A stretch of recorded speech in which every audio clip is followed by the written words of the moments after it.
Hello दोस्तों, welcome back to my channel. आज हम बनाएंगे मुलेठी का काढ़ा। ये काढ़ा सर्दी, ज़ुकाम, बुखार और खांसी के लिए बहुत ही फ़ायदेमंद होता है। ये काढ़ा बनाने के लिए हमें चाहिए मुलेठी। या आपको किसी भी डिपार्टमेंटल स्टोर या जिधर जड़ी बूटियाँ मिलता है उधर आपको इजीली अवेलेबल होगा। काली मिर्च, 2 कटे हुए प्याज, 1 टेबलस्पून जीरा और अदरक। इसे बनाने के लिए हम एक तपेले में 3 गिलास पानी डालेंगे।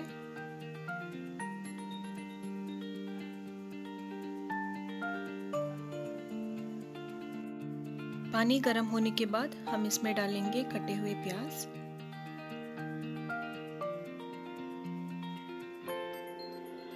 मुलेठी जो हमने कूटा हुआ है, कूटा हुआ अदरक,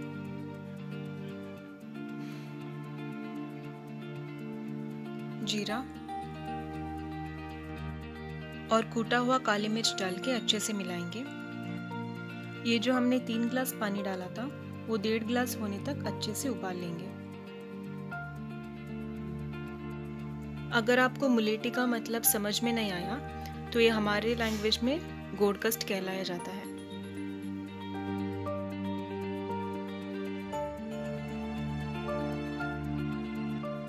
इधर आप देख सकते हो कि पानी का क्वांटिटी आधा हो चुका है।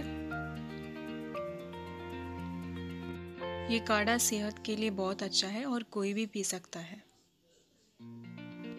और जब खांसी या बुखार हो तो इसे दिन में 2 बार पी लीजिएगा। इसे खाली पेट में ही पी लीजिएगा। इसे हम स्ट्रेन कर लेंगे। अब ये काढ़ा तैयार हो चुका है।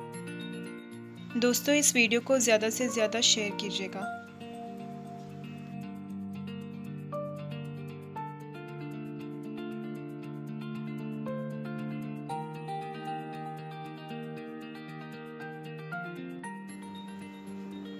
अब इसमें हम 1 टेबलस्पून हनी डालेंगे।